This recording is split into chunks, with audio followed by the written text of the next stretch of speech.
Our story unfolds with Ethan Winters, once an ordinary man, now a survivor of the grotesque.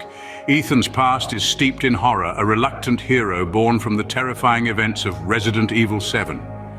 His experiences there, grappling with bioengineered monstrosities and a twisted family, have left indelible scars. But as one nightmare ends, another begins. Ethan finds himself in a new setting, far from the swamps of Louisiana, in a quaint, mysterious village nestled somewhere in Europe. This village, with its cobblestone streets and rustic charm, may seem serene, but it harbors a chilling secret. Beneath its outward tranquility, an insidious darkness stirs, waiting to be awakened. The echoes of the past are never far behind, and Ethan, drawn into the heart of this enigma, is about to face a new kind of horror. Little does Ethan know this seemingly tranquil village is a facade for the unimaginable terror that lies ahead. As Ethan delves deeper into the village, he finds himself not alone. The village, though seemingly deserted at first glance, is teeming with a cast of characters that are as intriguing as they are eerie. Each villager Ethan encounters holds a piece of the larger, horrifying puzzle.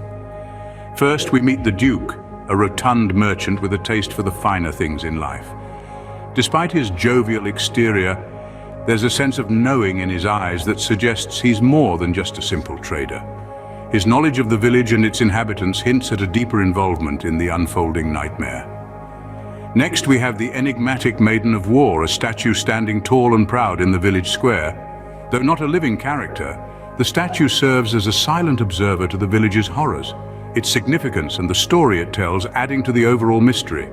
Among the living, we find the seemingly harmless old woman, a hunched figure draped in black. Her cryptic warnings and prophecies suggest a deep understanding of the village's dark secrets. Her presence, though unsettling, is a beacon of guidance for Ethan. The village is home to more than just humans, however. Lycans, the half-human, half-wolf creatures, lurk in the shadows, their ferocious nature a constant threat to Ethan's survival. Their existence in the village raises questions about the nature of the village itself, hinting at a deeper, more supernatural reality. And then there's Mother Miranda. Revered by the villagers, she's a figure shrouded in mystery. Her connection to the village and its inhabitants is yet to be uncovered, but one thing is certain: her role is crucial in the unfolding drama. Each character Ethan meets adds a piece to the horrifying puzzle that is the village. They are not just inhabitants, they are keepers of the village's secrets, their stories intertwined with the fate of the village itself. As Ethan navigates through the murky waters of deception and danger, he must unravel the truth hidden in the heart of the village. Beneath the surface, the village is gripped by the rule of four terrifying figures, known as the Four Lords. These nightmarish figures hold dominion over the village, each ruling a distinctive domain, and each presenting unique and terrifying challenges to our protagonist, Ethan. In the heart of the village lies the castle of Lady Dimitrescu, a towering and imposing figure who exudes both elegance and menace. Her castle is a labyrinth of opulence and death, filled with twisted servants and deadly traps. Then we have Donna Beneviento, who dwells in a secluded house on the outskirts of the village. This lonely puppeteer and her disturbing doll, Angie, are masters of manipulation, luring victims into a deceptive world of illusions and hallucinations.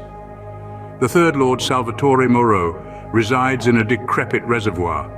This grotesque figure embodies the horror of mutation, his form and his domain reflecting his obsession with aquatic life forms and his twisted experiments. Finally, we meet Carl Heisenberg, the eccentric engineer who rules over a factory on the village's fringes. His domain is a hellish industrial complex filled with mechanized monstrosities and magnetic mayhem. These four lords each govern their territories with an iron fist, their horrifying minions enforcing their will while they themselves pose formidable threats to Ethan. They are not just rulers, but also gatekeepers. Their defeat necessary for Ethan to delve deeper into the mystery of the village and its eerie inhabitants. The Four Lords are not simply antagonists, but are also deeply intertwined with the village's history and the unfolding plot. Each has a story to tell, a tragic past to uncover, and a part to play in the grand scheme of Mother Miranda's plan. As Ethan learns more about these powerful foes, he finds himself increasingly entangled in their web of terror.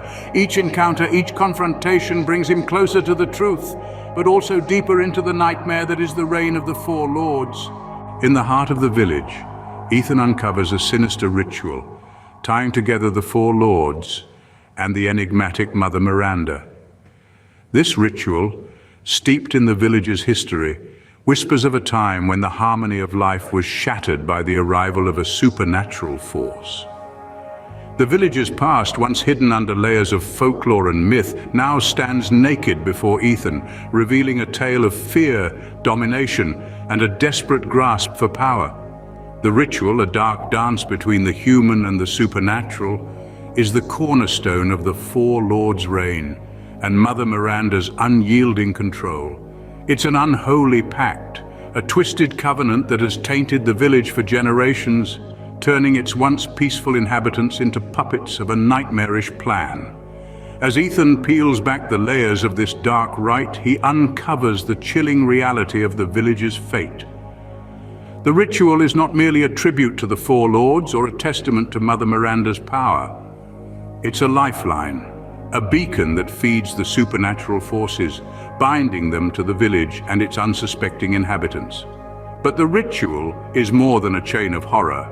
It's a key to the salvation of the village and possibly Ethan's survival. It's a labyrinth of secrets and revelations that could break the cycle of horror. But as Ethan soon realizes, unlocking its secrets won't be easy. The ritual holds the key to the village's salvation and Ethan's survival, but unlocking its secrets won't be easy. The village is more than it appears. It is a stage set for a horrifying resurrection. As Ethan peels back the layers of deceit, he uncovers the insidious plan of Mother Miranda.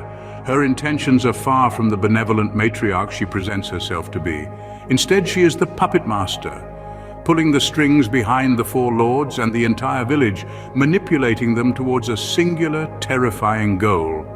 Mother Miranda's plan is a resurrection, but not just any resurrection. She seeks to bring back a powerful entity, a being of such darkness and malice that its return could mean the end of the world as we know it. Ethan, once an outsider, now finds himself as the village's unlikely savior, standing between Mother Miranda and the cataclysm she so desperately seeks to unleash. Ethan is not just fighting for his own survival now. He is battling for the lives of everyone in the village and perhaps even the world. Each clue he unearths, each secret he uncovers, paints a picture of a plan decades in the making, a plan that is nearing its horrifying completion. With the resurrection imminent, Ethan faces a race against time to thwart Mother Miranda's plans. The quiet village in Europe is no longer just a place of mystery and horror. It is the battleground where the fate of humanity will be decided. The stage is set for a climactic showdown. Ethan Winters, our reluctant hero, finds himself standing toe-to-toe with the Four Lords.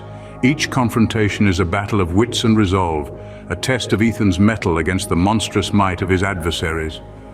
One by one, he faces down these nightmares, unraveling their tragic pasts and understanding their twisted motivations. But the true challenge still lies ahead. Mother Miranda, the puppeteer behind the shadows, emerges in all her horrifying glory. The final confrontation is a dance with death itself, a struggle against a force that transcends the realm of mortal understanding. The quiet, quaint village is revealed to be a stage for Mother Miranda's grand machinations, a sacrificial altar for a dark rebirth.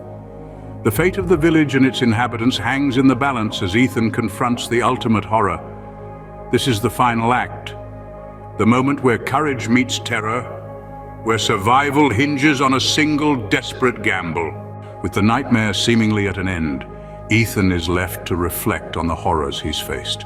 The village, once shrouded in mystery and fear, now lies in ruins, a haunting testament to the terror that unfolded.